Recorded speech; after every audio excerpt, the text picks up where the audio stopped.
We're pretty much at the limit of borrowing at the moment. You are supposed to be the servants of the people. The people are supposed to be your bosses. And to me, the people doesn't even realize that. Good evening. My name is Ralph from St. Vincent and the Grenadines. I'm going to say something that's controversial. CARICOM has gotten in its own way. I want to be very clear that there is a dangerous tendency in our country. This program is talk about the facts. We must bring the facts.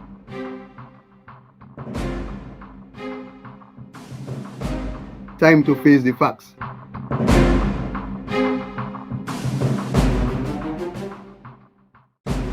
Welcome everyone to this edition of Time to Face the Facts, the program where we look at issues that affect the Caribbean and how we are going to make it a better place. I'm your host, Beverly Sinclair, and I have with me quite an esteemed panel as we get ready to look at parliamentary democracy. We have the two-house and the one-house system in various countries in the Caribbean. We want to look at how the houses of parliament work and are they really working for us. So sit back, relax, get your popcorn or your tea or your drink or whatever you want to get and stay with us as we go through this discussion. We will be right back.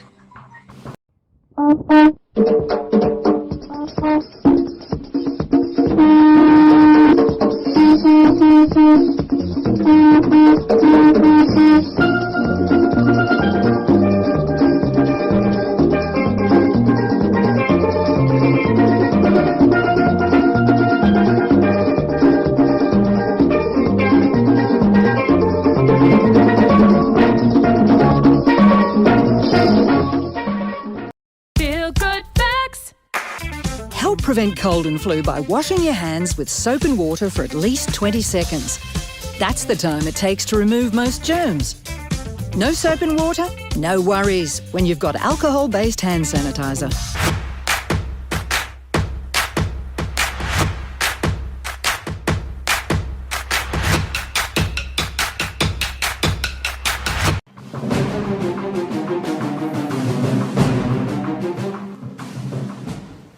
Welcome back to this edition of Time to Face the Facts. We are going to be looking at our parliamentary democracy, the system that works in the houses, works or doesn't work. We're going to discover that this evening. And to help us go through the rules and the workings of the parliamentary houses, we have with us two guests from St. Vincent and one from Grenada. And I'm particularly happy to have St. Vincent with us this evening, because the leader of the opposition, I'm sorry, I have to laugh, but it's not funny. The leader of the opposition and his opposition representatives were recently evicted from the House. And I'm sure Dr. Friday, after he introduces himself and we start our discussion, will tell us why. So I asked my guests to do the introductions, and we start with Dr. Godwin Friday. Then we go to the lady, and then we come back to Grenada for introductions. Go ahead and introduce yourself, Dr. Friday. Thank you so much. Thank you so much. Well, I am Dr. Godwin Friday. I'm the leader of the opposition here in St. Vincent and the Grenadines. I've been a member of the parliament for the past 20 years. Professionally, I'm a lawyer. I have been practicing here in St. Vincent and the Grenadines for a similar length of time, about 20 years. Trained in Canada, and have been basically prosecuting the work here on behalf of the people of St. Vincent and the Grenadines. My own political party, the Indian Democratic Party, as you know, was founded by Sir James and others many years ago. And so we are in the opposition, but we currently have the, of course, majority of the votes from the last general elections. So I can say a bit more as we go further into the discussions, but that's enough for that. And Zita? So yes, thank you, Dr. Friday. Thank you, Beverly, and thanks for having me. My name is Zita Barnwell. I am a lawyer in St. Vincent and the Grenadines. I don't have that many years of practice under my belt as Dr. Friday. I have a mere 8 years of practice, having been called to the bar in St. Vincent and the Grenadines just in 2012. I'm also a former parliamentarian, having served as an appointed senator under both leaders of the opposition at this time, the Honourable former Member of Parliament for East Kingstown, Mr. Eustace, Annie Eustace, and then also with Dr. Friday, who's now the current leader of the opposition. And Mr. Thomas, please introduce yourself to the audience. My name is Tillman Thomas. I'm an attorney at law. I've been in politics since 1984, in and out of politics. I've never been constantly practicing. The politics have always been, part of my contribution to our society. I have the member of parliament, a member of the Senate. I'm also a former prime minister. I have not fully retired because I do not see myself as not only working for the political objective, but I never separate working from the kingdom, for the kingdom, also working for the, I see it as one. When you're working for humanity, you do political work, but you also work for the kingdom. So I continue to work wherever I could to improve humanity. Thank you very much, Mr. Thomas. And in Grenada, Mr. Thomas is so fondly referred to as Uncle Tilly. Anywhere in any corner of Grenada where you happen to go and you talk about Uncle Tilly, everyone will know who you are referring to quicker than if you say Mr. Thomas. But I'm happy to have you guys here, and we are going to look at the Houses of Parliament in the region. We have the unicameral system, we have the bicameral system, where the houses sit separately, the upper and the lower house, or in the unicameral system where the two houses sit together. And I want to start off with Zita here for her to kind of give an overview of those two different types of systems. And yes, give an overview of that first, and then we will look at the advantages and the disadvantages of each. Well, as you said, St. Vincent in particular, as we know, is a unicameral system. One house, both elected members of parliament sit with the appointed senators. Like I was discussing with Dr. Friday, it's interesting that almost to some extent as an appointed senator, I had, having served as a former senator, almost the same power with respect to passing laws as an elected member of parliament. Those who someone put there as an elected member. In the bicameral system, you have two separate houses. The lower house, of course, with the elected members of parliament, and the upper house in the Senate, comprised of different persons. The elected members sit in the lower house, and the senators are appointed. One of the advantages, I mean, I shouldn't go into quickly, but one of the things that we can admire about that particular system in terms of representation in the upper house is that you can have members representing different sectors of society. So for instance, you can have a union members, you can have members represented from the church. All different members in terms of civil society are represented in the upper house, which we do not have in the unicameral system. The unicameral system where the bills come to the parliament and we debate the bills and they're passed there. They are first passed through in the upper house, then come to the lower house. So there's room for more scrutiny of the bills there, except that what you have in the unicameral system, once you have a majority vote, it gets pushed through very quickly. It can happen, the government side may bring, hopefully this never happens, something that is not a just bill, but at the time it can pass. It may be that it's taken to court and challenged for its constitutionality, but at the point in time anyway, it is passed. You have a higher level of scrutiny if you have let's just hope so, a bicameral system, whereby you have the scrutiny first in the upper house, and then you come there to have it passed in the lower house with respect to amendments. Okay, I think normally it would go to the lower house first, and then it goes up to the upper house. Yes. And then comes back. Then comes back. Right, so it does get a different level of scrutiny than in the unicameral house where both sit together. We have before I get to you, Dr. Friday, Mr. Thomas, we have had a unique situation in Grenada. We have the lower house and the upper house in Grenada. But because of this party system, which our politics has devolved into, we have just one party in the lower house. Mr. Thomas, you've seen this play out in Grenada numerous times. How does that work for a nation when you're supposed to have an opposition in the house, but you really don't?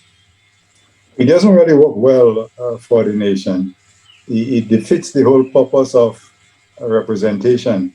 This is why we've been calling for proportional representation, so that at least people could be adequately represented. In a case like we have right now, of course, one member from the government resigned from the government and became the leader of the opposition. But we are not getting the type of representation that we really deserve with that system. I believe that we really need to have some form of proportional representation. So at least that the people who voted for you would have some form of representation in the parliament. But again, when you look at the two systems, the unicameral and the bicameral, it doesn't make much of a difference except for, as I see it, more efficiency in the unicameral system and less cost. You see, when you have to prepare papers for the lower house and the upper house, and the time is very costly and timely. And when you have a small parliament, I believe it is more efficient to have a unicameral system. But at the end of the day, it is party politics.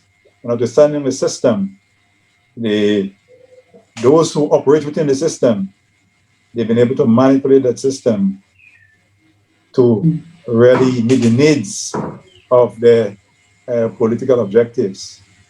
Dr. Friday, can you describe how the House in St. Vincent is divided between the ruling government side, the opposition side, and independents, if there are any?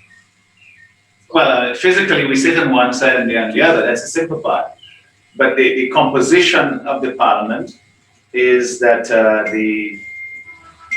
currently we have the government side have 9 members and the opposition side 6 elected members. The government is, there's the Prime Minister appoints, advises the Governor General to appoint 4 senators.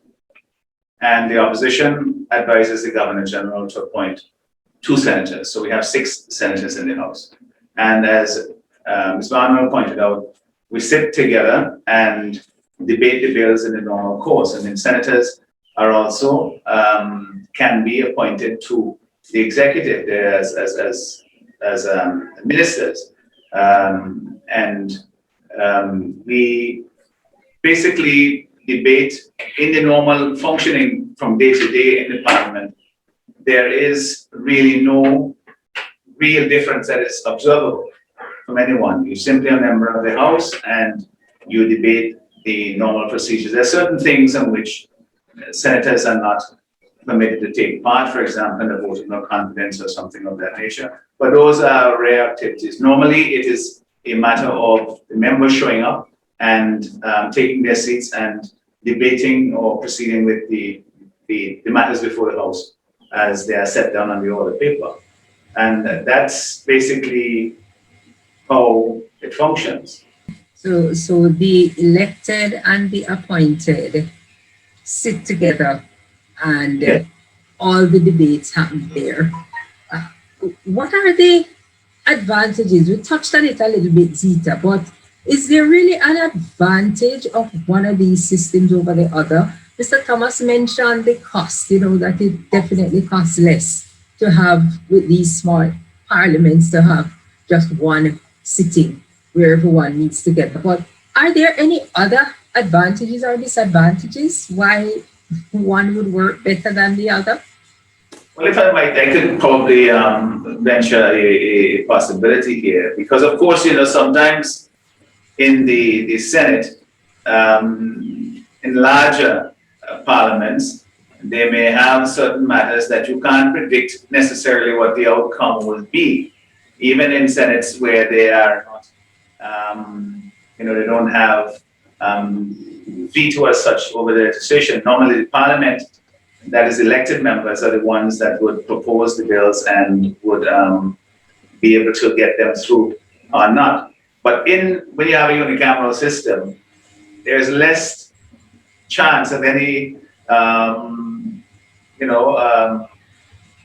of bills or measures put forward by the government meeting any obstruction in any other chamber, because they're all sitting there together and essentially they're debated as if they're all part of, the lower house, and it's carried in that way. So I know in some other jurisdictions, sometimes bills are slowed down and so forth as the Senate looks and wants to, their part certain constituencies that are represented by them, as Sita pointed out. There may be persons from labor unions or from others who may say that they want to have a greater scrutiny of a particular thing, and that may slow it down. But in the House, there is less, where you have a unicameral system where everybody's meeting together. The Prime Minister is there as leader of the House, and basically directs, how his members or how the bills, the measures that he wishes to see them proceed through the House. So that is one, you may call it an advantage or a disadvantage in terms of its the government getting its agenda through. It's easy, I suppose, for the government to do so in a unicameral system, because everybody essentially takes one vote, whether you are appointed by the Governor General or you are elected by the electorate. And it is definitely quicker as well, because with the bicameral system, the lower house will sit and sometimes a week or two will pass. So if a bill is to be passed, there is that 2-week delay or however long it takes for the upper house to meet and to have its say on the bill. But when you look at how people get into the house, they are selected, they are elected in the case of the members of parliament, but they are appointed in the case of the senators. Now, I would say that the senators in Grenada, we have that group of senators who are independent, representing business, labor, and agriculture. And then you have the opposition senators, and then you have those who represent the government side, which are the majority. But generally, you would say the senators who are appointed, they are not really elected by the people. And I know that some people have a problem with that. Now, Mr. Thomas, do you think there should be a different system for getting into lower house than into the upper house? I would like to see an elected Senate, because as it stands now, the government recommends for 7 members to the Governor General. There are 13 senators. The government appoints us the 7, the leader of the opposition 3, and the 3 independent. So the government starts with a majority. So there won't be any difficulty to get the measures through.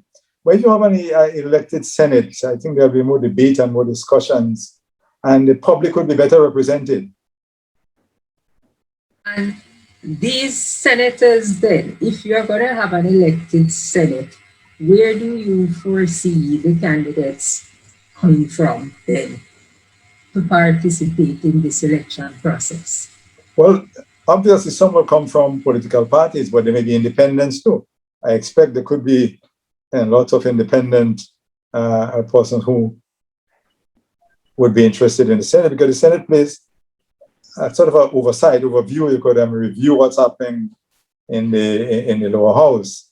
So if you have independent thinking people at the Senate, that will bring in a new approach to governance in the political arena. Definitely. So, Dr. Friday, do you think that senators should be elected? You're putting that spot here. A fundamental principle of democracy, obviously, is that the accountability for those who are representing the people, and that comes from being elected. So ultimately, that is the best form of of selecting persons to represent you because you have a say in it. It can be argued that indirectly, because the Prime Minister is elected, the leader of the opposition is elected, and they appoint, the senators. They are, in a sense, the people have given them a mandate to do so, to select those persons. What really matters, I think, is to what extent the people who are selected are accountable. I'll give you an example right now.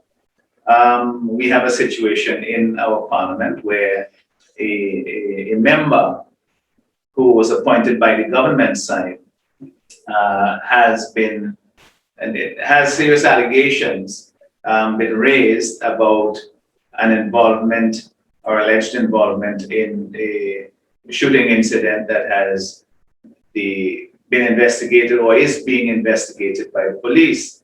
And so I've raised this matter in the parliament recently. You asked earlier why I was suspended. And the question I raised in the parliament was whether the member should be there while the matter was being investigated. And I raised it with the speaker, and of course, we know how that turned out. The difference is that say in Jamaica, they had a similar situation, as you will know, with Representative George Wright, and he eventually left the parliament. He was an elected member. In the present case in St. Vincent, the member is appointed. So that appointment can be revoked at the pleasure of the leader of the opposition, or in this case, the Prime Minister.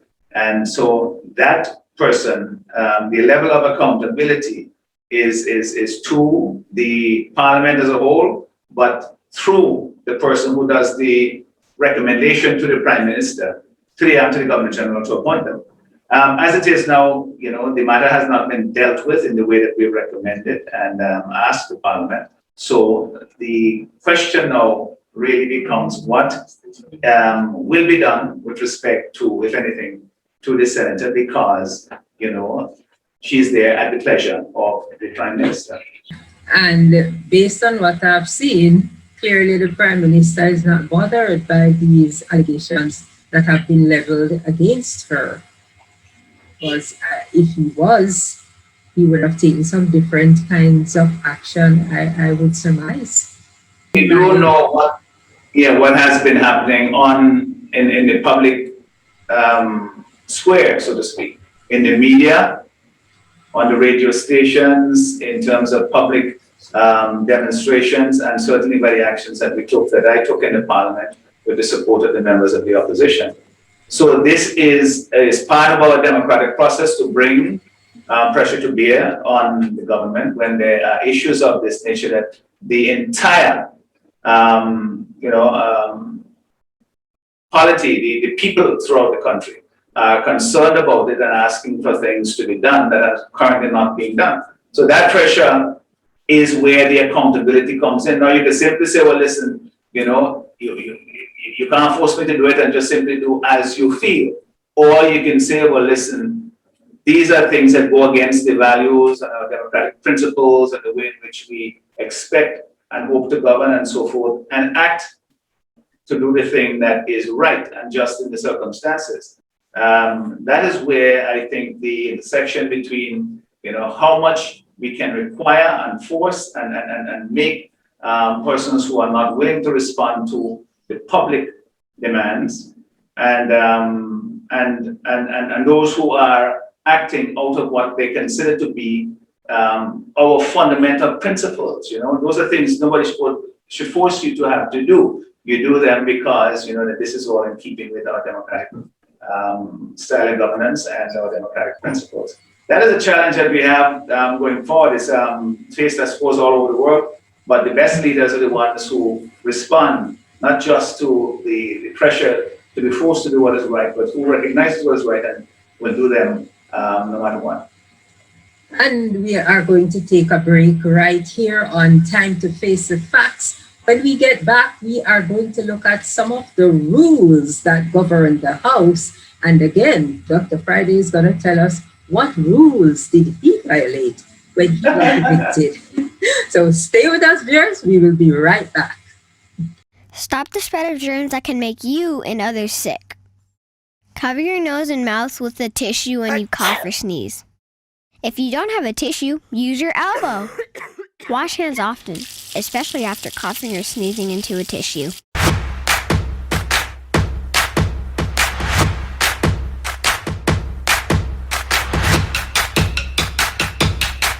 Men are not made to physically abuse women. It's something that has become a serious problem in our country, or has been a serious problem in our country. Abuse could present itself in many forms. It could be physical, verbal or emotional, and the most egregious, sexual. It's not a good look. It's not right in no form. So domestic violence against women should stop. How can you hit a woman, beat a woman? Every form of abuse has an effect on the individual abuse, on their family members, on children, even the community as a whole. I'm a man. I came out of a woman. I love my mother. I love my nieces. So to the children, if you're being abused, talk to somebody that you trust and get your message to the person. This has been a message from the Ministry of Social Development, Housing and Community Empowerment in collaboration with its social partners. If you or anyone you know is in need of help, please feel free to contact us at 440-2269. And remember, a life free from violence is possible.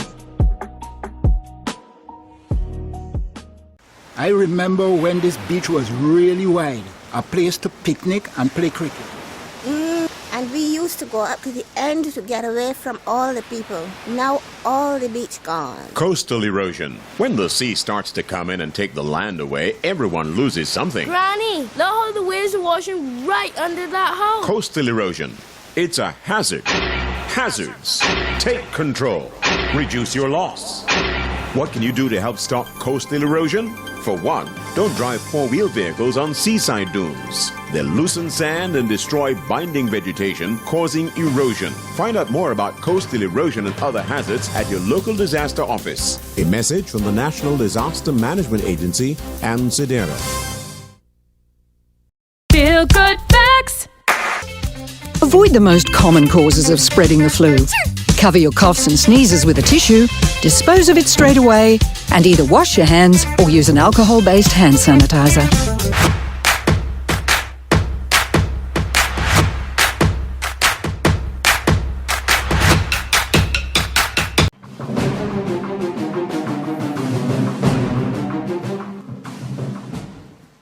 Welcome back, viewers, to this edition of Time to Face the Facts. I'm your host, Beverly Sinclair, and I have with me Mr. Tillman Thomas, former Prime Minister of Grenada. I have Dr. Godwin Friday, who is the leader of the opposition in St. Vincent and the Grenadines, and I have Zita Barnwell, a very bright, promising, and upcoming young lawyer from St. Vincent as well. And she is going to help us, along with Dr. Friday and Mr. Thomas, to look at some of the rules that govern our parliaments, whether it's a unicameral or a bicameral. Across the region, a lot of the rules are the same or quite similar. We have some of the same committees that make up the House. So I want to hear about some of these rules and committees that make up the House, how they govern and how they are applied. Mr. Thomas, what are some of these committees especially that are supposed to sit in the House to help with the checks and balances and accountability? Well, there are certain things that the House cannot do by itself, and therefore you need committees to perform those functions. For instance, investigating social and other problems. The House by itself cannot do this, so you need a select committee. There are other matters you want to investigate. You set up a committee, the committee investigates and reports to Parliament. But whatever committees are there, they ought to be functioning within the rule of law. The whole Parliament, the whole system, or whole system is functioning within the rule of law, and there are rules governing the Parliament.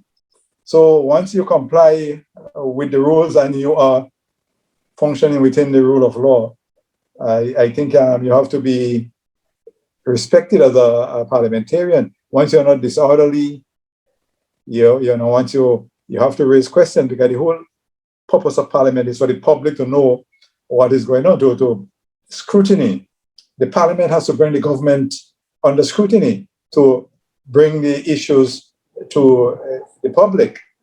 And I say this is why the committees are set up, to assist where the Parliament itself is not equipped to perform those functions. So if you need an investigation, if someone has to be investigated or an issue has to be investigated, the Parliament could set up a select committee to investigate a particular issue instead of Parliament itself trying to do it. But who would make up these committees? Wouldn't they be drawn from the same Parliament? Yeah, from the Parliament, the House, yes, from the same Parliament. So in a case like Grenada then, and we have to keep referring to Grenada, where we have one party represented in the House, except for the lone leader of the opposition, who was also a member of the party but decided to resign and take up the opposition leader position. When you have that kind of setting, how could you properly carry out an investigation? You cannot, because it's an awkward situation, as I mentioned before. That whole first past the post system, sometimes it distorts the whole process of scrutiny and accountability. So where you have government wins all the seats and all the members of Parliament belong to the same party, it poses a problem for democracy. But in a Parliament where you have an opposition, you could have members from both sides on a committee investigating a particular matter. And that would create confidence in the system if the public is aware that there are members of government and opposition investigating a particular issue. Yeah, there would be a certain amount of trust and people would embrace the system. But when it is a one party, everything is a one party system, people would lose confidence in that system. But what about the standing committees, the ones that are supposed to be there and functioning regardless? How does this one party kind of system affect those? Again, it affects it negatively, especially the Public Accounts Committee. The Public Accounts Committee is a committee that's supposed to oversee spending, expenditure, and revenue, government spending, how taxpayers' money are being used. And that committee is supposed to be chaired by the leader of the opposition. So when there's no leader of the opposition, again, the whole system falls down. So that's a very important point you have raised there. The Public Accounts Committee is the most important committee within the parliamentary democratic system, because this is a committee that could investigate, summon witnesses, call certain top officials from government to ask questions and question them, and to make recommendations to the Parliament. So once you haven't got that committee functioning, the whole system is not functioning effectively, because the Public Accounts Committee is the most important standing committee as far as accountability and letting the public know what's happening. And when that committee is not functioning, we're in trouble. Yes. Zita, there are rules. Wherever you go, there has to be rules. If we don't have rules, then we become lawless societies. From your perspective and your experiences, what are some of the important rules? And you'd often hear the speakers of the House or president of the Senate, where such exists, refer to these rules when certain things happen. What are some of the rules that are important in the House? I can tell you one of the rules that I've heard in my, I think, 3.5 years of sitting in the House here, that most often is raised, has to do with when a member stands, what point of order are you standing? I mean, sometimes what happens, obviously, is that something is happening in the Parliament and a member wants to rise almost immediately to say something, and you forget to stand on stage and point the order, which standing order am I rising on? So that's important. The order paper, of course, I think one of the challenges that we have faced recently has to do with whether or not something is on the order paper. That is there in a set of rules. If it's not there, can it be discussed? If a motion is not brought, can it be discussed? A Another issue in terms of rules that we have a challenge in St. Vincent has to do with the opposition's capability to be able to bring a bill to Parliament. In my short time, there was, I can't remember when was brought, but forget about the confidence motion. We're not discussing that just yet. But they're always blocked. So when you look at the rules, and you've said, Beverly, that you need rules to govern us as a society, that there's no lawlessness. When there are rules, I guess, and rules cannot be followed in a way that brings the objective that you're trying to achieve, what do we do? So for instance, there's a rule in terms of how do we balance the Parliament and make sure that the opposition and those persons who voted for the opposition have to say in Parliament. Yet when the opportunity comes for the opposition to bring a bill to Parliament, everything is done in some political manner to block it from coming. I mean, I'm sure Dr. Friday can give a specific example with respect to one that was raised. I know that there have been just before my time, that a senator for the ULP was able to remove a motion with respect to reparations, right? And that goes, you know. But that's a governing party. That's a governing party being able to do so. So another rule that I haven't seen used much, but the recent situation has brought it up, is where it is that our standing orders do not address a particular practice or conduct of the Parliament, that we look to the practice and procedure of the Parliament in the UK. That has now become an important rule in the circumstance that has come up, because the argument has been, but our current rules do not address that particular situation. It doesn't.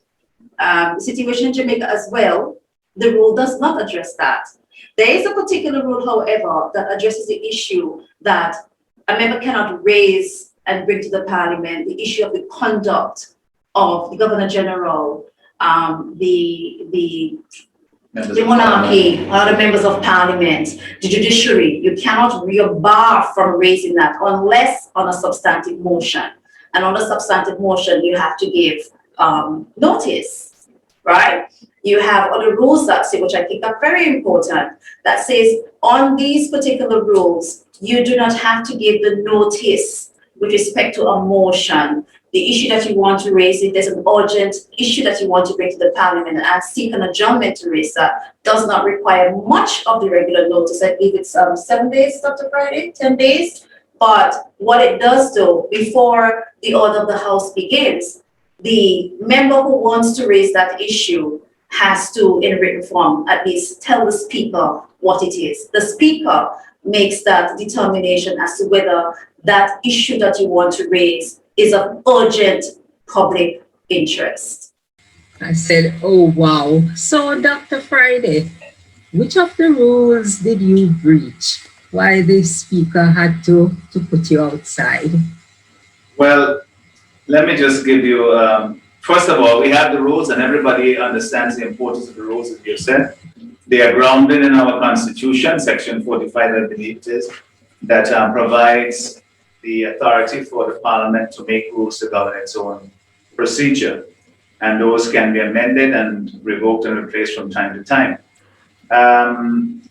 The particular matter that we're talking about here, when I rose in the Parliament to address the issue of the presence of a senator in the House who was under criminal investigation for an allegation involving a shooting incident. And basically what we asked was that the member absent herself from the chamber or be suspended or appointment be revoked until the investigation, which the Commissioner of Police had said was ongoing, could be determined.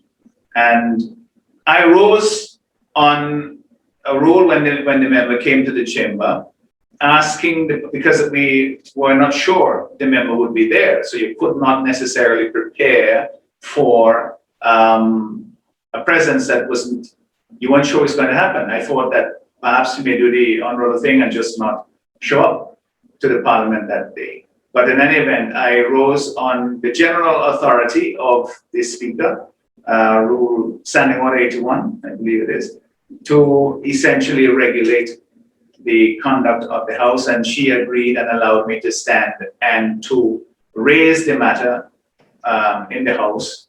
But after a period of time, a short period of time before I finished my presentation, I guess she changed her mind and eventually asked me to discontinue the presentation and to take my seat.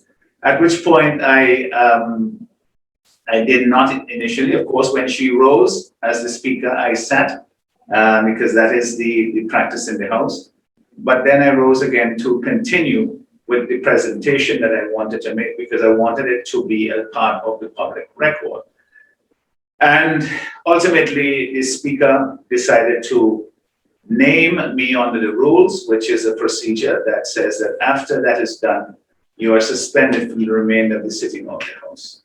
And she said that this was going to happen. I thought it was unnecessary and unfortunate, but that it was a price that I would be prepared to pay at that particular sitting to raise that matter. Because my view is that, you know, the rules as they were did not give me an opportunity at that moment to make a presentation based on a motion, which I suppose is what the Speaker was urging me to do. But that also the rules have to be seen in the context of the broader good that they intended to achieve, which is to say, they said they are there to promote our values and our democratic principles and so forth. And when they are clear-cut that those principles and values are not being followed, then I felt that I was justified in making the speech. And if the Prime Minister, if the Speaker of the House, you know, felt that she wanted to suspend me from the chamber at that point, that I was willing to pay that price.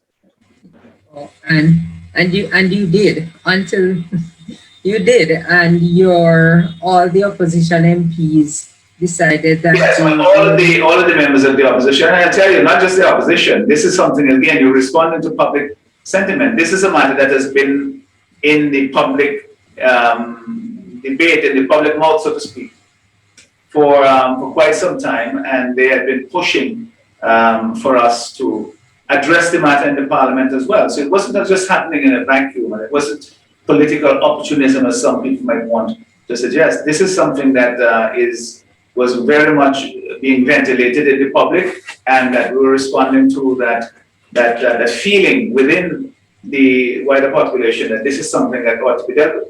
And to be honest, you know, I waited all day throughout the morning, basically hoping that the government would address it. We had a question period, it wasn't addressed and so forth. That very morning, before we went to the Parliament, I wrote to the Governor General and said, you know, the Governor General formally makes the appointment of the Senator, brought it to her attention and urged that she discuss the matter with the person who would appoint the Senator, that's the Prime Minister, and address it from that level. Basically giving the government as much time as possible to address the matter, at least to say that we will take the public anxiety about this matter to heart and do something about it. Not just that we have the majority in the Parliament that we can do whatever we like. Yes, that is something I will have it later on too. Right. And that is something which also stands out for me when we talk about the rules at the House. Because, Mr. Thomas, the people who elect the members of Parliament are strangers to the House and are only admitted in a very limited way into the House for particular reasons or particular purposes. Do you have any idea, Mr. Thomas, what is the background to this and why this is structured in such a way that those who elect the MPs are strangers to the House? Well, in a sense, they're not total strangers, you know. Those who are interested, once they could find themselves in the gallery, they have to accommodate them. People sometimes not too keen on attending parliamentary sitting, but they are strangers as far as the debate is concerned. They're not part of the debate that is going on, but to be in the gallery to observe what is going on. The people are free generally to attend those sittings. It's for whatever reason some of them, the people are just not keen on it. Do you think one of the reasons could be that the people probably do not feel a sense that it is their business that's being dealt with in the House? I believe we need to change certain systems and structures to make it more representational in a sense. But the system has taken on such a partisan approach to governance in a sense that a constituency doesn't really feel the impact of the person that constituency voted to represent them in the parliament. You know, that is a weakness because of this, the way the partisan and the kind of one-manism politics dominate in some sections of the region, that the elected representative do not sometimes carry the weight that they're supposed to be carrying, because the leader sometimes absorbs everybody, and the leader speaks for everybody, and whatever the leader says goes, and that is not the way the democracy should be operating. But it is an unfortunate thing, the way the whole system is evolving with this partisan approach and a kind of cult. It's like a cult, and the leader of the cult, and most of the people, they look for the leader of the cult. They don't look for a representative. They know they have a representative, but at the end of the day, they know he's calling the shots. And that is a danger to the system. If we could really get back to real representative democracy, where a person represents a constituency, that person speaks on behalf of the constituency. You know, let me give you an example, for instance. When we were in government, we championed the cause of getting a University of the West Indies campus in St. Andrews, Hope St. Andrews. The university agreed, the land was surveyed, everything was on track to get this university campus at Hope, UE, for the young people in particular of St. Andrews, St. Patrick's, and the neighboring parishes. We lost the election, and there are 4 MPs from St. Andrews in the present administration, and you never heard them publicly come out and speak on behalf and say, look, we won that university for the people of St. Andrews and the rural Grenada. I'm just showing you how they say they're not really representing the people in the true sense. Because the leader may be against that project because it was not initiated by him, they decided they're not going to proceed with that campus at Hope. And the young people of Grenada, in particular in rural Grenada, they have been deprived. And the MPs who represent these constituencies, they remain silent. I mean, what could be better for the education and well-being of a community than the campus, the university campus in St. Andrews? I'm just giving you an example of how representation has somewhat degenerated. It's not really representing or speaking on behalf of the people. And maybe that is why there is really no interest in sitting in the gallery to listen to what is being debated in the parliament. They are detached from it as people in a constituency. They're really detached from what goes on in the House.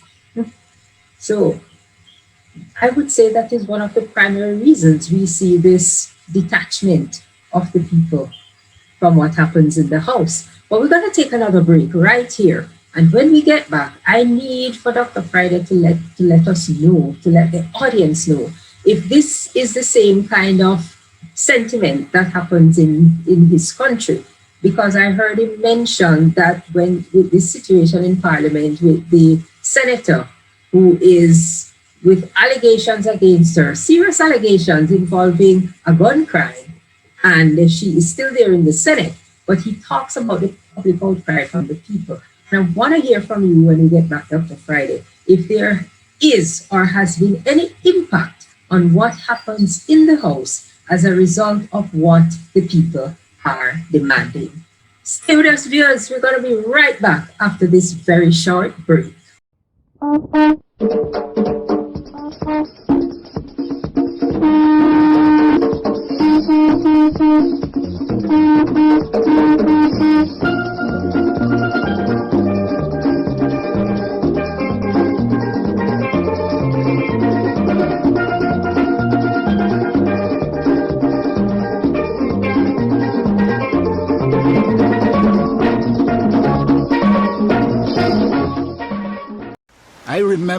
when this beach was really wide, a place to picnic and play cricket.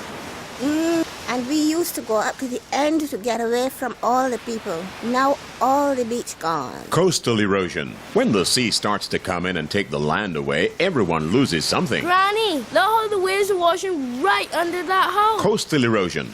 It's a hazard. Hazards. Take control. Reduce your loss. What can you do to help stop coastal erosion? For one, don't drive four-wheel vehicles on seaside dunes. They loosen sand and destroy binding vegetation, causing erosion. Find out more about coastal erosion and other hazards at your local disaster office. A message from the National Disaster Management Agency and SIDERA. With so much information about COVID-19 on the news, children can become overwhelmed and even fearful, especially if they have a medical condition. As a parent, you can help to manage your child's fears and anxiety. Provide your child with the correct information about the virus. Remind them to wash their hands frequently with soap and water and to cover their cough and sneezes with a tissue or into their elbow. Monitor what your child sees about COVID-19, especially on social media, where the information may be misleading. Be aware of your own response. Instead of panicking or appearing anxious, reacting calmly could help to allay your child's fears and anxiety, and they too will model your behavior. Remember, how your child responds is dependent on you.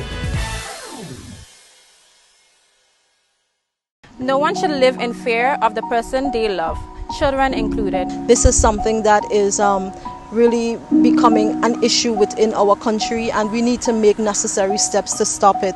It seems like sexual violence against women and children has become habitual.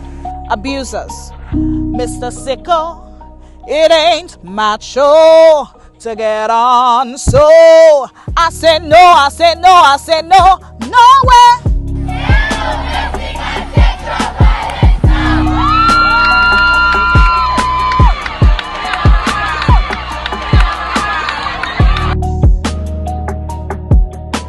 This has been a message from the Ministry of Social Development, Housing and Community Empowerment in collaboration with its social partners. If you or anyone you know is in need of help, please feel free to contact us at 440-2269. And remember, a life free from violence is possible.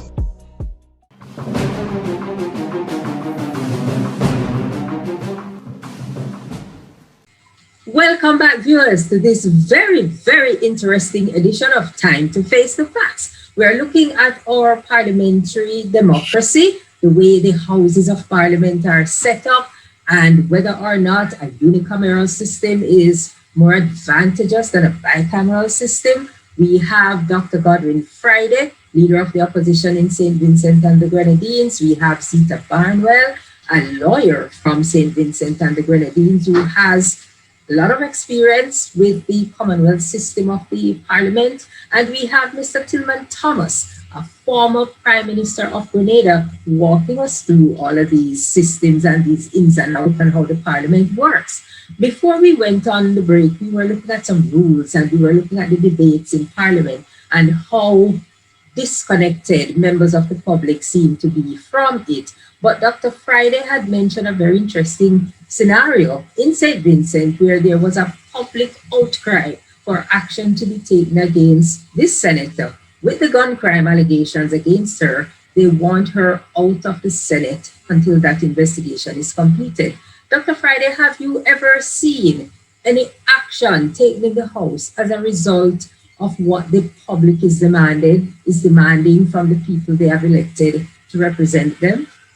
Well, I would hope that in a democracy that there are things that are done in the House all the time. I mean, we have examples going back to specific incidents, but during my time, we have raised many issues in the Parliament where the government has, in a sense, changed course.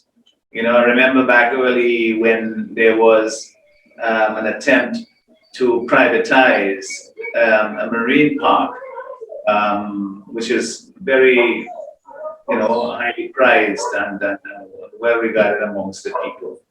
The government essentially changed course on that, and that was because there was a lot of public outcry on it.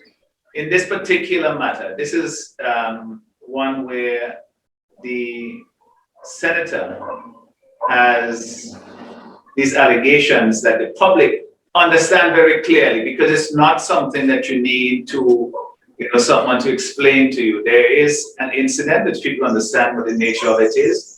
Nobody is convicting one way or another, but they're saying until this matter is investigated, that the person who is alleged as an assailant should not be sitting in the house as though it's business as usual. And you ask if there was any consequence. Well, the consequence was that I basically put my presence in the house at risk to raise the matter based on what I perceive and know to be the strong public sentiment urging me in that direction. That is to stand and to say something in the house, to oppose the presence of the senator in the house. And I was thrown out. In fact, the police came from what we call the Black Squad Unit and the SSU and so forth, came to the chamber to remove me. And before that could happen, I left with my colleagues and, was suspended for the rest of the day with threat of greater penalty against me. Again, that was for raising this matter. Obviously, it hasn't been resolved. It's still part of the public debate. The Public Service Union has come forward and said that the senator should not be in the parliament while the matter is on the investigation. Even the Christian Council, which is not always the first to act, they have also said things that suggest that it's not business as usual. And there are other lawyers individually have written about it. The newspapers, the editorials have essentially said similar things. So there's a great public, and then if you listen to the radio stations, the talk shows and so forth, there's virtual unanimity on it. And it's something that is not resolved and will continue. So the consequence of that is still in motion. So we will see what eventually, how it's resolved. But I don't think that the last ball hasn't been bowled yet. Yeah, but generally, from my observations and what I've seen with parliaments across the region, when the parliament meets, it's usually to debate some bill, to pass some bill into law. And any reference to matters within constituencies is usually relegated to really kind of non-importance in the parliament. It may be dealt with. And, it's just not given the importance that it should be. We see partisan political business being dealt with in the House more than constituency business. Is that just my observation, or is this a reality? Mr. Thomas? Definitely there is a partisan slant in the way some parliaments are functioning. You see, there are certain matters which we all should be concerned about, in particular, the independence of institutions. We want to see an independent police force in all the jurisdictions within CARICOM, so that those who are involved in lawlessness should be prosecuted, regardless of what role they play in society. The rule of law should be paramount, and partisan politics should not interfere with such functioning. The police force should be an independent body to prosecute lawbreakers. And we know we have lawbreakers in all different ranks in society. So this partisan side of things that is actually covering up certain things in the region, we need to move away from that. And the people, we need independent voices to speak out.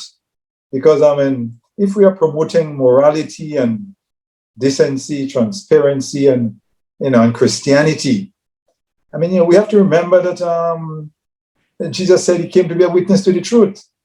How could you ignore the truth and want to claim to be a Christian? How could you turn your eyes to the truth and claim to be a Christian? So I think these religious organizations in particular, they should come out. We need the the religious community, the religious organization, to speak out on matters of morality. But sometimes they behave as if they have to get in line with those in authority, which is frightening. I mean, when you see that is happening, you wonder what is happening to our society. You know, so the partisan politics is something that is a danger. But we have to realize that man doesn't live by bread alone. A lot of this, some of this civil society people, a lot of us are too preoccupied with material gains. We want to hold on. We're going to lose this. We're going to lose that benefit. At the end of the day, we have to stand up for what is right, irrespective of the consequences. This is how I see it. And people ought to get up and stand up for what is right, notwithstanding where you may end up physically. At the end of the day, we all have to live this world. And it's better to leave it with your character in touch. Because you're going with your character. You can't go with your house, and you can't go with the job, what you're trying to protect. So we need to really stand up for what is right, respect our institutions, and do what is right to promote a better community and to promote humanity for all of us in the region. Bethany, I was wondering if I can just interject here and add something, because I think one of the difficulties, in particular in St. Vincent, that we have is St. Vincent is one of those jurisdictions that do not have a code of conduct or a code of ethics that manages the members of parliament. We have this rule that says that a member cannot rise to question or to raise before the House the conduct of another member of parliament, except that it is done so by a substantive motion. Or where it is that, as Dr. Friday attempted to do, to raise a matter of urgent public interest, but the speaker, who has such great powers, is the one who controls the House and makes that determination as to whether or not this matter satisfies as a matter of urgent public interest. The thing is, if we cannot, in terms of discuss and debate or understand the conduct of a member, what is missing from our rules or an attachment to our rules are a set of codes of conduct, or at least a commission set up to deal with the conduct of members. We don't even have an integrity legislation. I mean, most of the integrity legislation in terms of public, standard behavior for public officers, deals mostly around corruption and in terms of issues that deal with money. But there are also aspects that deal with the dignity of the parliament, the integrity of the parliament. And to the question that you raise, when these rules do not address something directly, what about the spirit of the Constitution in terms of rule of law? What about the spirit of the Constitution in recognizing that we're operating on democratic principles? And something that struck me as I was discussing with a friend recently, that actually the prayer that begins every session of the parliament speaks to us as servants, speaks to what you refer to as a trusteeship of the members of parliament to the people of the country, in particular St. Vincent and the Grenadines. So you may not have those particular rules that may address something, or a particular rule missing that you're blocked from discussing it because of the nature of it. You raise the issue of parliaments are set up mostly for us to debate and move laws. So this is not a moving or passing a bill. This has to do with something that deals with the conscience of the people, and perhaps only a conscious leader or conscious leaders, a conscious leader, the leader of government business, a conscious leader of the opposition, and a conscious leader with respect to the speaker may see an issue like this to be something, even if the rules do not cover it, it is something that we need to deal with respect to the integrity and the dignity of the parliament, and by extension, the dignity of man as a representation of the people of St. Vincent and the Grenadines. So Jamaica, in some of Jamaica, I think they do have integrity legislation, but it is something that goes deeper than a rule that addresses the conduct. How does this reflect on the House that make the rules, where there's a slight issue with respect to trust and confidence of people that addresses the rule of law? How do you reconcile that? This is an issue of due process. Is it saying that while we're talking about the rule of law, that a particular member somehow, even though not elected member, is above the law? There must be something, and unfortunately what happened in St. Vincent ought not to have happened. It is something that, as I said, consciously they would have discussed. And even if it didn't happen with respect to the laws, a particular political party misses its member, listen, with respect to the culture and the value system of our country, we want to make sure that this is not misunderstood. We want to make sure that we have the trust and confidence of the people in the parliament. And so we're going to ask you to, for now, until the investigations are finished, sit this one out. But that didn't happen. As Dr. Friday says, what may have happened instead is the ego of the party or the ego of the politicians that took and loomed large. And perhaps it might have been a backfire, because while it is that we may think that I have the power to do what I want, the rules don't directly cover it. What is that saying in terms of the will of the people? Is this what the people really want? And I think the answer, with respect to the response that has been given so far, is the answer is no. That's not what we want. But Zita, at the end of the day, our constitutions stand as the highest law in the country. Has there ever been any examination of these parliamentary rules to see if they are constitutional or if they need to be challenged in a court of law? I would think that there are, in terms of, let me put it this way, so our constitution has those fundamental rights and freedom. And one of the things that's protected in terms of parliamentary privilege and immunity has to do with freedom of speech. So that is protected. We're also talking about the constitution set up how you become a member of parliament. So, really, that has been respected, that is followed. If we're talking about, so there's nothing in terms of the sections of the Constitution that these rules seem on the face of it, that lies in the face of the Constitution. The Constitution is established and it says how the Parliament should run. Those things are adhered to. But I think if you're looking at, in terms of St. Vincent, in the overarching way of the preamble that speaks to the people of St. Vincent, the Grenadines, want this country to be governed by the principles of democracy. There's no particular section that deals with that. You're talking about the spirit of the Constitution. You may want to reflect upon whether the rules themselves reflect the spirit of the Constitution. And maybe that's something that you want to look at that goes deeper. We're talking about a value system that we treasure. And sometimes I remember one of the things that I have cherished when I listened to Chief Justice Peter Jamada. He makes a distinction between rule of law and rule by law. And he gives the example of, yes, there were laws about slavery, and there were laws that people said they would follow. Is that rule by law or rule of law, if you want to consider the dignity of man and principles and respecting the rights of each? That would have been ruled by law. So in a sense, when the rules are set up that does not sort of address and reflect the spirit of the Constitution, we may say, oh yeah, there's a rule, it's ruled by law, that you say you can't deal with the conduct. While there's no committee set up, there's nothing that addresses in respect to St. Vincent and the Grenadines that is so fundamental to the dignity of our people that addresses that issue.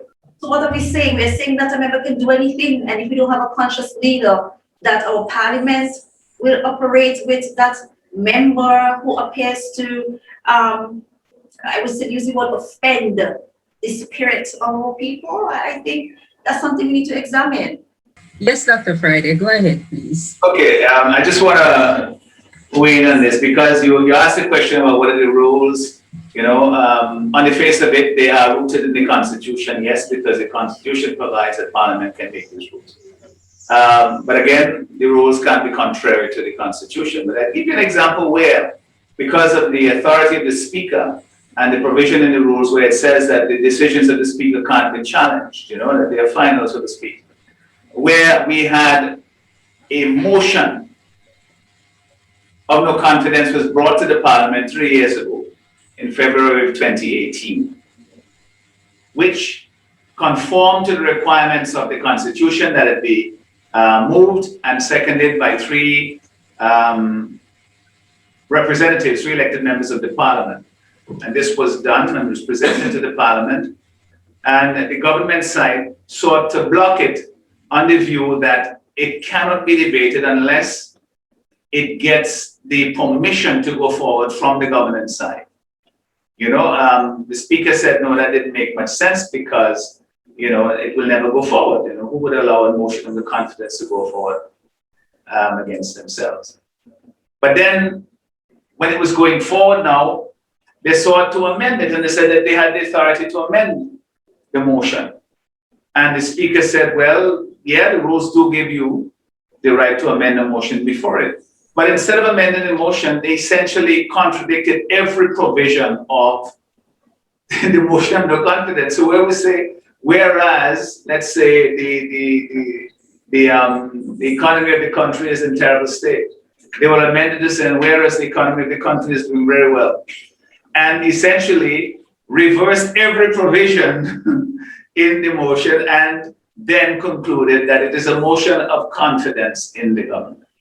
And this must be treated as an amendment. And the Speaker said essentially that they have the authority, they have the power to do it. So this is where the rules of the House were used essentially to subvert an important principle of the Constitution that says that you can bring a motion of no confidence, which, if it is successful, causes the government to fall, essentially. And so they changed it and they made it into something that they wanted. The Speaker said that the rules permitted that to happen. And so in the question that you asked, whether they are constitutional, certainly in this case, it could not have been interpreted that way because it subverted, it contradicted, it denied an important principle of our Constitution, which is to say you can bring a motion of no confidence in the House. I mean, obviously the government, if they have a majority, they will defeat the motion, but at least the motion has to be debated. And in this case, it was not debated. The only motion that was debated in the House was the amendment that they made, which was contrary to every principle in the motion of no confidence, and was actually called a motion of confidence in the government. Wow, that is quite something. Well, Mr. So it's a motion of confidence, essentially. That's essentially what it means. Yes, and you underlined it with the correct statement. The House, the way it is constructed, would never have anything that the government side doesn't want passed. So what is the fear or the danger of having this motion before the House? Because it's going to be voted down anyway. So. It is essentially a tyranny of the majority. That's what it is. You have the power to do it, and so you do it. It doesn't conform to the principles of democracy. It doesn't even conform to the Constitution. But the Speaker, on that day in the House, rules in favor of the government's position, and so the matter proceeds on that basis. Obviously, we could not debate and vote on the motion because we'll be voting on something and debating something that is contrary to what we were representing. Exactly. No, that doesn't make any sense. Makes no sense at all. That happened, and that was, on the face of it, by the interpretation of the Speaker, done in accordance with the rules of the House. But Dr. Friday, isn't it part of the procedure that on the adjournment of the Parliament, you could write up and raise issues of national importance, issues you're concerned with, and let the public know what's going on? That's what in our time in Parliament, we use the adjournment time to highlight issues that have been stifled and issues that the government are reluctant to end.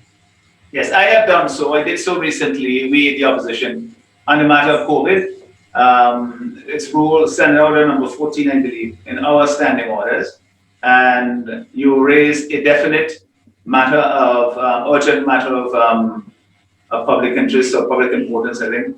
But that was done, and it was essentially, it's not a debate so much, it's a matter that you raise and you discuss it, and I spoke and the Prime Minister spoke on the other side. But that, it has limited application because the Speaker has to agree, first of all, that it meets the criteria, that it's definite, it's urgent, and it's of public importance, and then allow it to proceed. And then, obviously, in the rule itself, it can't be debated until, at the end of the day, 5 o'clock, unless, the parties agree to have it done earlier In this case, they did it early because everybody wanted to get out of there that day early for some reason. So we debated it before 5 o'clock, you know. But it also can lapse, because if you don't get to it by the end of the day, then the matter lapses. So it doesn't even have to be debated. It gets on the agenda, but it doesn't have to be debated. And the way the rules have been interpreted and applied in this House, in our context, is that there has never been an occasion where the opposition can present a motion to the Parliament and it is debated. You know, in the third sitting, the third meeting of the House, the private members' bills or private members' measures are given precedence. And so historically, this has been interpreted to give the opportunity to the opposition to raise a matter that is debated in the Parliament. But in the past 20 years I've been in Parliament, we've never been able to do it because the government essentially, they filibuster, they talk until the time runs out, which is up to 5 o'clock, or they would present a motion in the Parliament from a private member on their side and debate that instead. And so the one raised by the opposition never gets heard.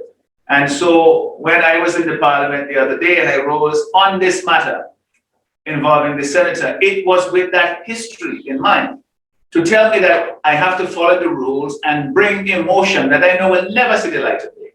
It means that you're simply saying that this matter will not be addressed in the Parliament, based on the way in which this Parliament in St. Vincent and the Grenadines has functioned over the past number of years that I've been there. We are going to take another break right here on this edition of Time to Face the Facts. This discussion on our parliaments have really been enlightening and eye-opening in many respects. We're going to be back with a lot more, so don't go away. Coughs and sneezes spread diseases, so cover coughs and sneezes, please. Not with a rag or bandana. They trap germs. When you use the rag again, you put germs on your hands and everything else you touch. When you cough or sneeze, cover your mouth and nose with tissue. Throw the tissue in a bin and wash your hands afterwards. If you don't have a tissue, cough into your sleeve or elbow. Alcohol-based hand sanitizers are also effective in cleaning hands.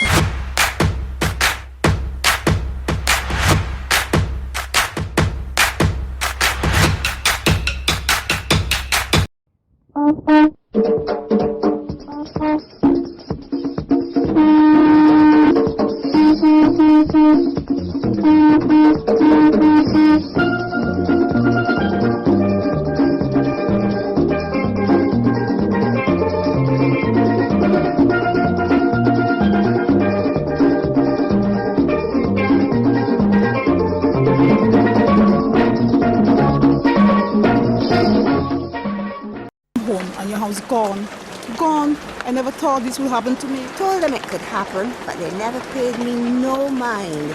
Never. The whole road gone down the hill. Landslides happen all the time. Sometimes little, sometimes big. Hazards. Take control. Reduce your loss. You can do something about landslides. Trees and shrubs on hillsides bind earth together and help stop landslides. Preserve vegetation. Stop landslides. Find out more at your local disaster office.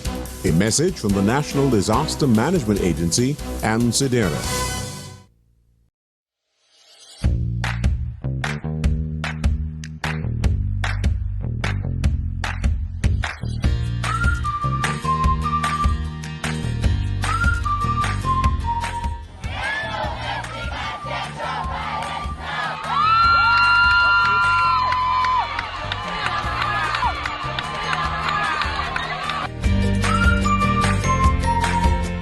This has been a message from the Ministry of Social Development, Housing and Community Empowerment in collaboration with its social partners. If you or anyone you know is in need of help, please feel free to contact us at 440-2269. And remember, a life free from violence is possible.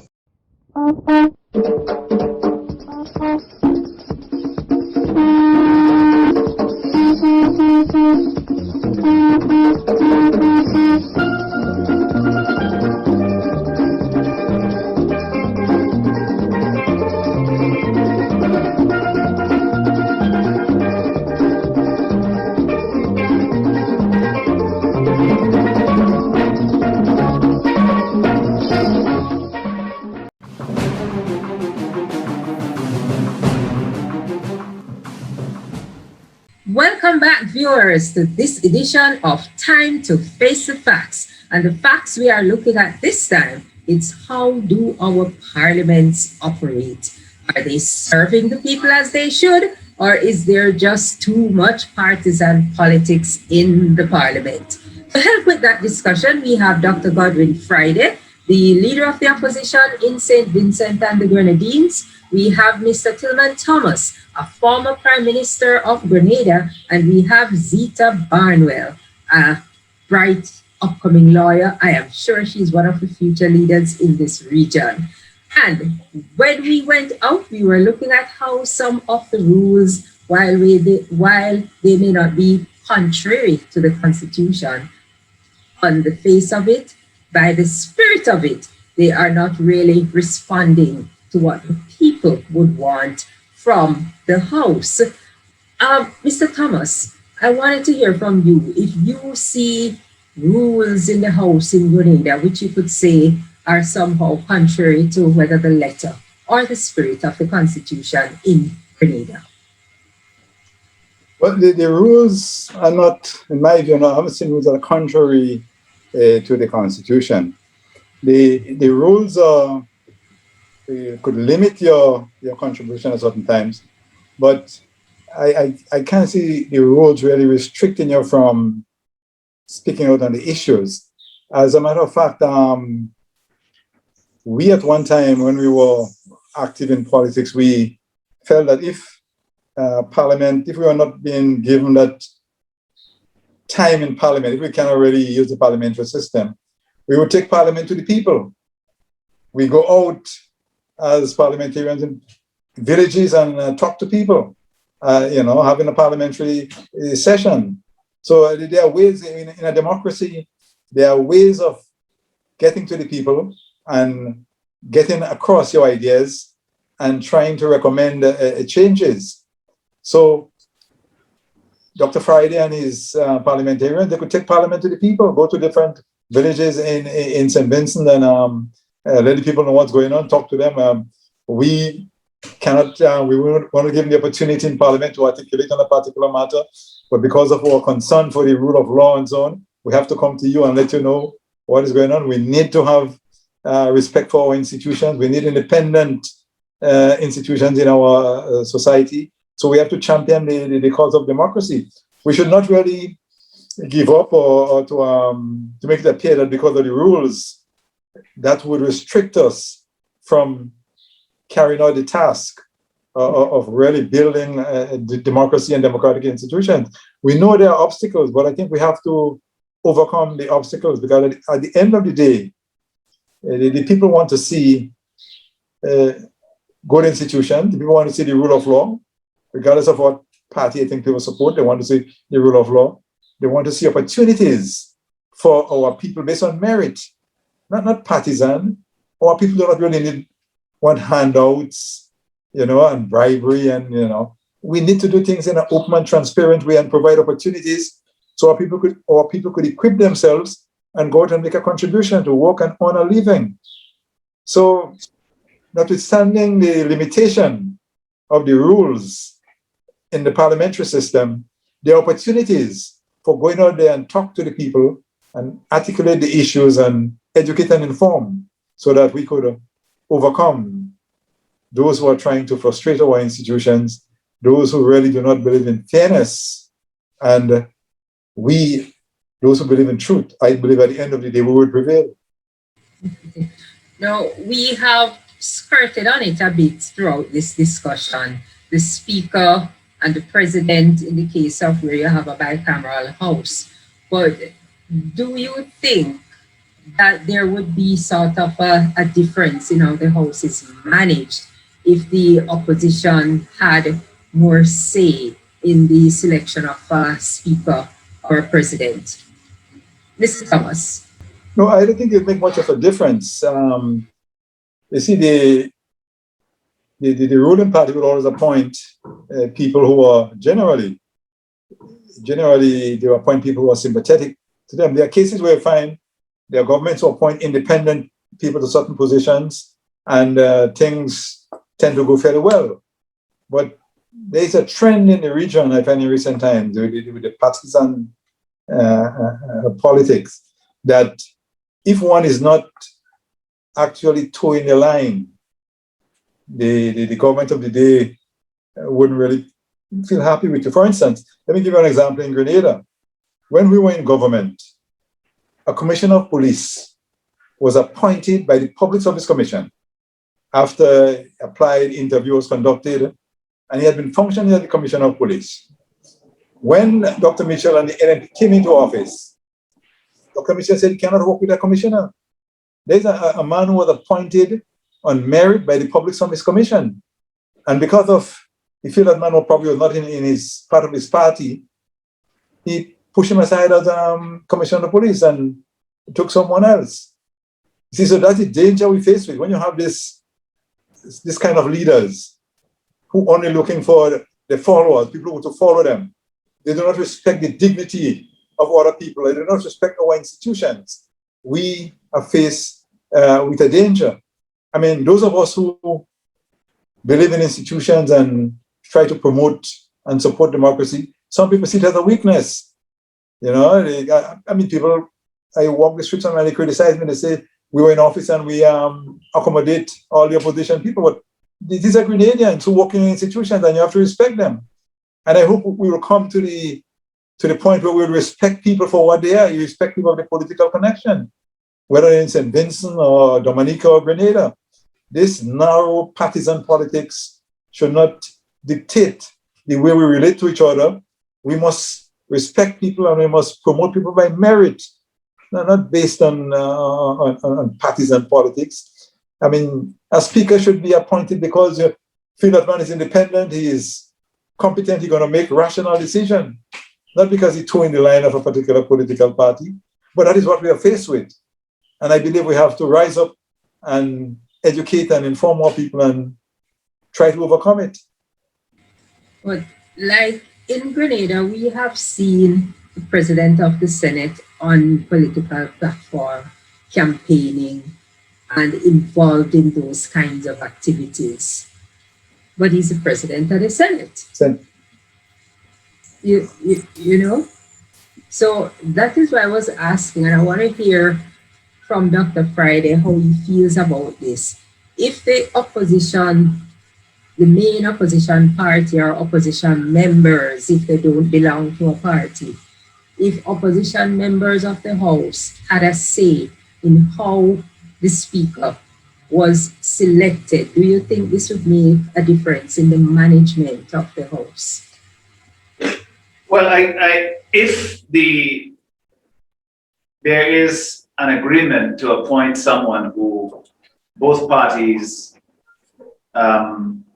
agree on, then you're starting out at least with that confidence that this is somebody who is, on the face of it, independent.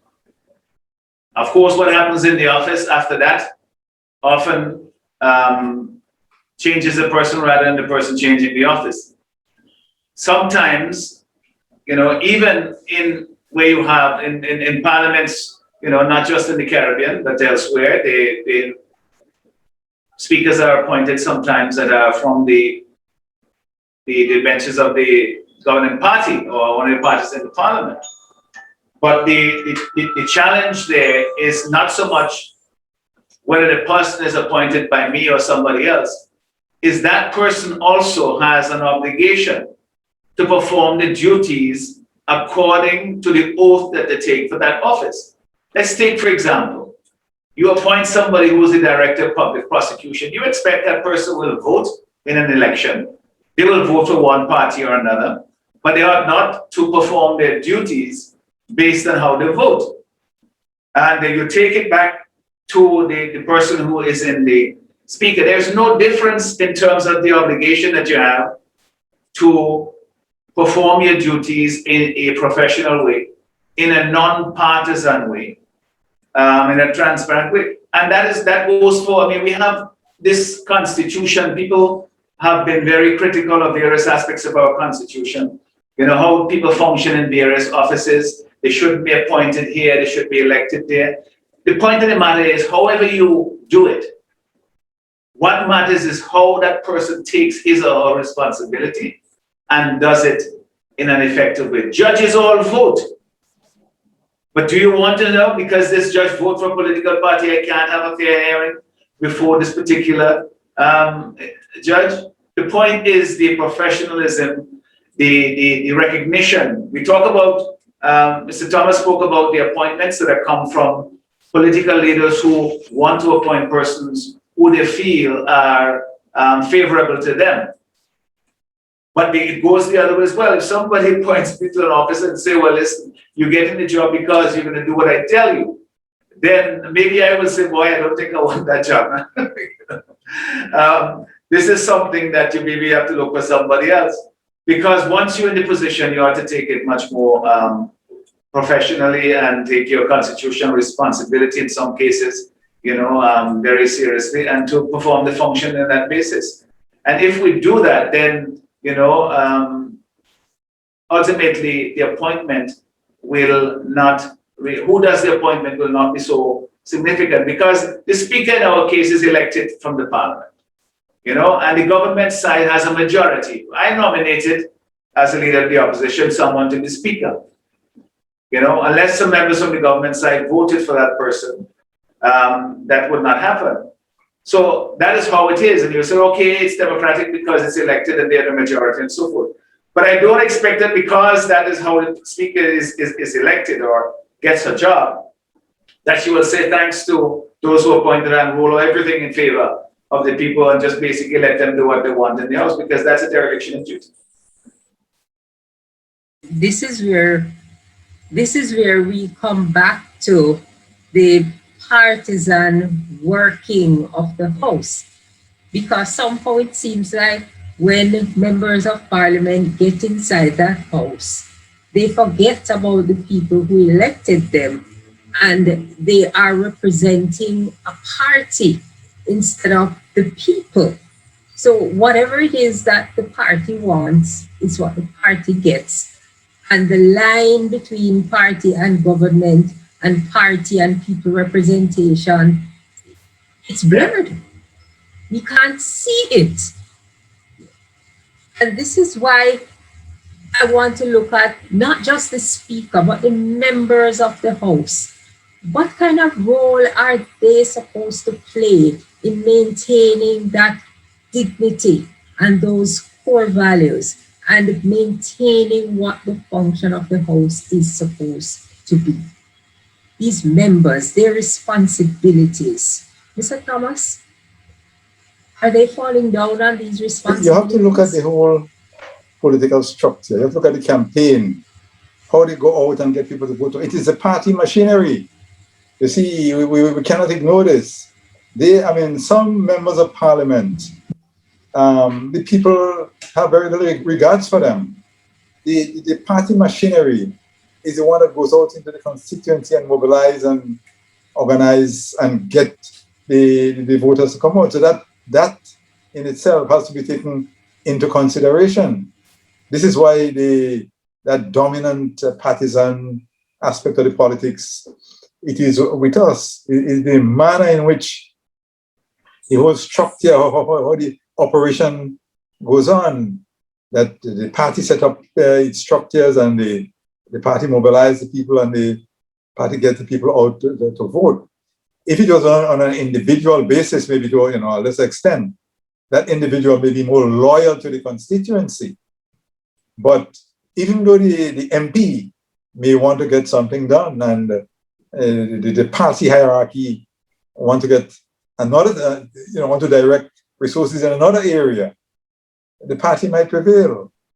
So it's the whole structure, the whole system we are faced with this dominance of the party.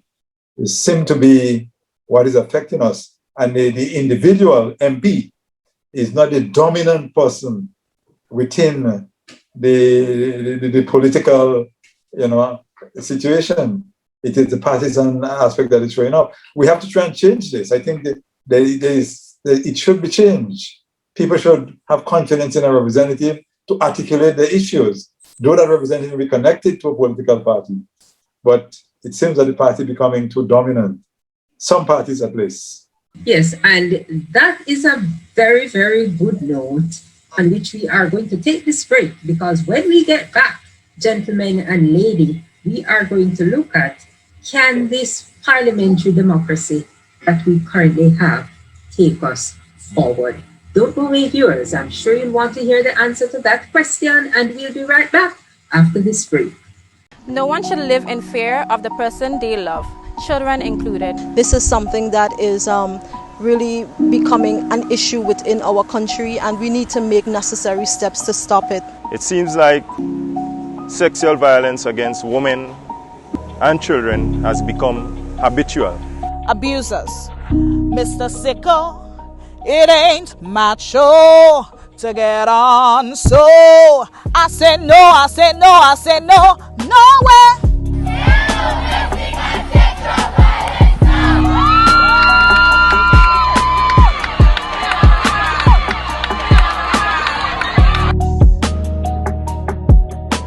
This has been a message from the Ministry of Social Development, Housing and Community Empowerment in collaboration with its social partners. If you or anyone you know is in need of help, please feel free to contact us at 440-2269. And remember, a life free from violence is possible. Water up to my belly, mattress floating, furniture floating. Even the TV set floated for a while, you know? My sneakers were floating just like boats. Floods. They can happen so suddenly. What can you do? Listen, when I saw the portable toilet from the construction site up the road float by, and I realized that all that stuff was in the water. Floods. Hazards. Take control. Reduce your loss. What can you do to help stop flooding? Keep drains and wells clean and unblocked. Find out lots more about floods and other hazards at your local disaster office. A message from the National Disaster Management Agency and SEDERA.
Welcome back, viewers, to this edition of Time to Face the Facts. I'm your host, Beverly Sinclair, and I have with me Mr. Tillman Thomas, former Prime Minister of Grenada. I have Dr. Godwin Friday, the leader of the opposition in St. Vincent and the Grenadines, and I have Zita Barnwell, one of our future leaders. I'll refer to her as in this discussion. Now, we are looking at parliamentary democracy. We looked at how the parliament is set up, how it functions. We looked at the rules. And right now, I want to ask my guests if this parliamentary system that we currently have, can it take us forward? Is this the future? Are we stuck with the system? And how can we change it? Let us start with Zita on this. Yes, thanks for that question, Beverly. I think one of the things that we want to look at, we talk about, in essence, what is the will of the people. We talk about the democratic process. And a lot of times people think that my will begins and ends with my vote on election day. And so when we spoke about before about this disconnect between the people, the strangers in the gallery, and the members of parliament who represent them, we are wondering whether the culture that exists now among us, that this disconnect has to do with, well, you know, as someone pointed out before, there is an issue where political parties are becoming the dominant organization institutions. There are no issues, well, there are issues with respect to civil society and civil society organization. That missing link that helps us to make that connection. We still have some unions that are making their contribution. So can this way in which the system is set up, there's a system. The people are the ones who move the system. And the reason why I asked and raised the issue about our culture, our thinking, our thoughts, our beliefs, our attitudes, our values, our principles, what are they that are reflected in the system? I think parliamentary democracy can work. I think that what has happened though, what has been happening, there has been, as Dr. Friday says, a tyranny of the majority. And when that happens, when that is there affecting the democratic principles of how we expect and to reflect the will of the people, as you said, does this work for us? I don't think it works for us. How do we go about changing that or letting the system work for us? What is missing here, in my opinion, would be the rise of grassroots organization that added sector of society that keeps parliamentarians in check, that makes politicians listen. It goes back to the question of how the political parties select their representative candidates. Are we still getting people to come forward who we think reflect the value system of our party and by extension that of our communities? The answer may be yes for some, the answer may be no for some, but the point of the matter is they're the people who people vote for. So it goes back to the original thing that I asked in the beginning. When we see what is happening in St. Vincent and across the region, that what appears to be that breakdown, is it the will of the people? And even if we find a system that works, that may be different in terms of developing our democracy and developing our country, is that what the people want? So my response to that is, it doesn't work for us now, given that there's a tyranny of the majority. That's the issue that's affecting us. We talk about partisan politics. If we can somehow challenge that, then things will work differently. Absolutely. You see why I have you tagged as a future leader, because that was profoundly said. Mr. Thomas, you have been around the politics for quite a while, even though you will say you're not very active in it right now. But can the system of parliamentary democracy take us forward? Should it be changed? The system has its problems. The system has its shortcomings.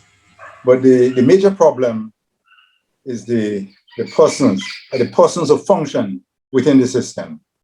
We need to have people to reflect in the political arena our values, our morality, our decency, and to respect our institutions.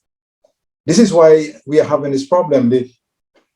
A total disregard has been shown for morality and decency in the political arena. And some of them, they make a joke and say it is politics. But the political arena should be reflecting the values of the society. And this is what we're not getting this. There's an attempt to put a line, to draw a line between politics and the society. And this is not proper. The political arena is an extension of the society. So there's need for reform, they need to make changes. And the system by itself has its limitation, but we could work within that system. We need to change the personalities. We need to get personalities who are people of integrity, of honesty, people who are patriotic, and people who are committed to the community and to the region, to Grenada and to the region. And this is where I think the battle lies. We need to educate our young people and to take a stand to defend democracy. But at the same time, we must identify those who are undermining our system, those who are showing a disregard for morality, those who are embracing and endorsing corruption. We have to come out against this thing, but we could forge ahead with the system, notwithstanding its limitation. We need to get people of decency and integrity to really be in the political arena. Mm-hmm. Getting people of decency and integrity into the political arena. How many times have we seen people display these qualities? And when they get there, it's like it's a different person. So how do we know? How do we ensure that we have people, decent people, moral people, in getting out there in the front line of politics? Is that possible, Mr. Thomas? I think it is possible. I would never give up on it. I believe at the end of the day, you know, we have to look at ourselves, look at our brothers and sisters, and to work as a community. You know, we are here in transit, you know, I mean, we are here for a time, and we should use this time to promote humanity more than anything else. And the political process should be used to humanize communities and societies, not to make people wealthy, and to exploit them and get riches. But the target or the object should be to humanize society, where we all could live in an atmosphere of unity and peace.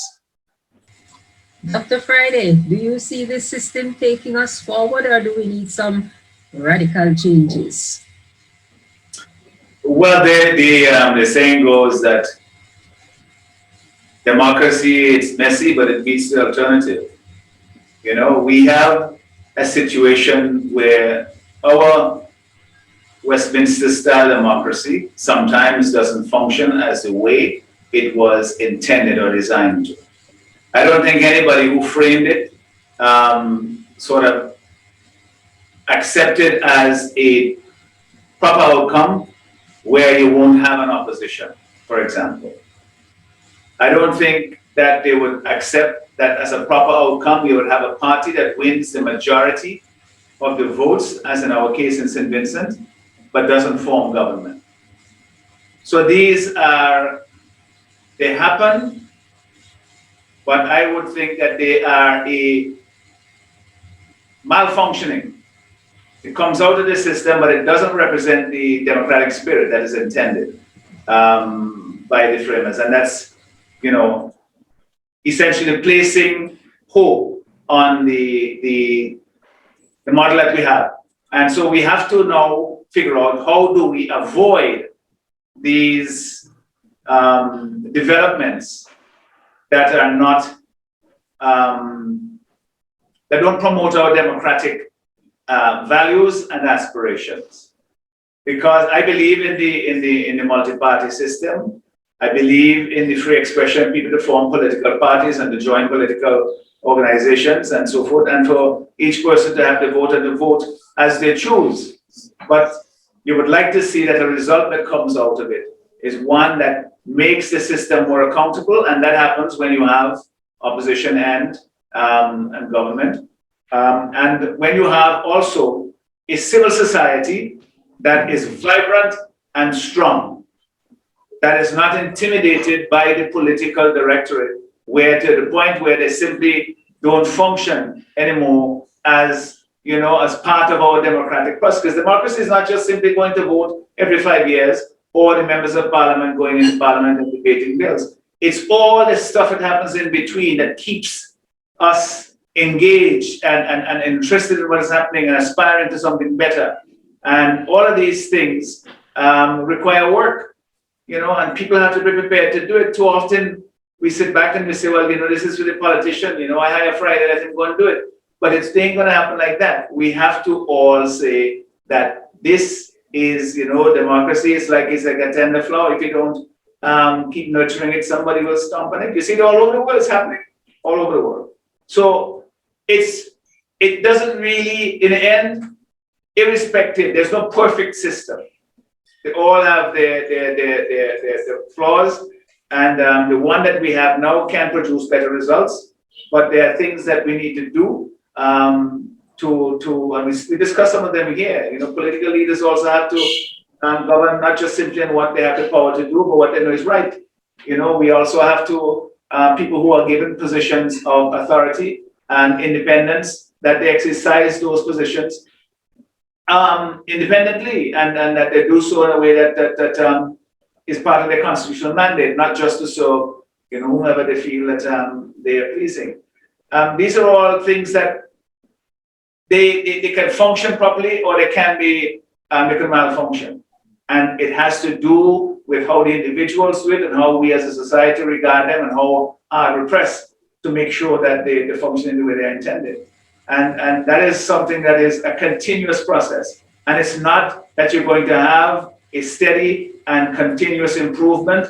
There can be moments where you fall back and where people are not vigilant enough, or people who are in power are domineering and strong enough that they can create more malformations in the system.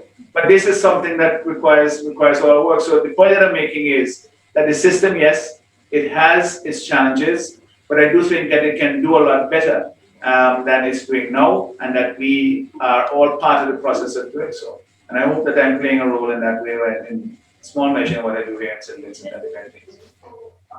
You know, Zita said something which is very profound. And it's a phrase I'm going to borrow and I'm going to use, Zita. So I'm telling you from now, permission sought. Tyranny of the majority in the parliament. You know, and when we look at the system that we have and the way it is designed to work, it requires what Mr. Thomas is dreaming about. People of integrity in the system. But to have this kind of tyranny, it means you have some tyrants out there. And how do we get rid of the tyrants to make this system work? Or how do we institute another system to make sure that even if the tyrants are there, the system functions in a way that it works for the people? And something else which was said on this program, you know, that the people who lead us, they come from among us. And democracy is supposed to reflect the will of the people. And again, Zita said it, this breakdown which is happening, the breakdown which has happened in St. Vincent, is it what the people want? The breakdown that is happening or that has happened in Grenada, is it what the people want? The breakdown that we see in our parliamentary democracy everywhere, is it what the people want? Because if it's what the people want, it is going to continue. And the tyranny of the majority will continue if it's what the people want. The only way it's going to change is if it is not what the people want. And then the people will rise up and will do what they have to do to make the necessary changes so that a system, not people, a system is put in place that will work for the people and answer to the will of the people. I personally believe that getting rid of the party system will put us on the road to changing the system. There is just too much emphasis on the party, and the party has become paramount to everything else. So we really need to take the focus away from the party so that people can vote for representation and we get some different kind of narratives coming out of our parliaments. Thank you for participating in this edition of Time to Face the Facts. Dr. Friday, Zita, and Mr. Thomas, you have all shed some light on the way the parliamentary democracy system operates and some of the things that have happened inside our parliaments. Maybe some things that should not have happened or should have happened differently. But we are happy for the discussion and for what you have brought forward. And we leave it out there for people to really look at what is happening in our parliamentary democracy and decide for themselves, is this what we want? Thank you for being with us, viewers. And until next time, this program airs. So long.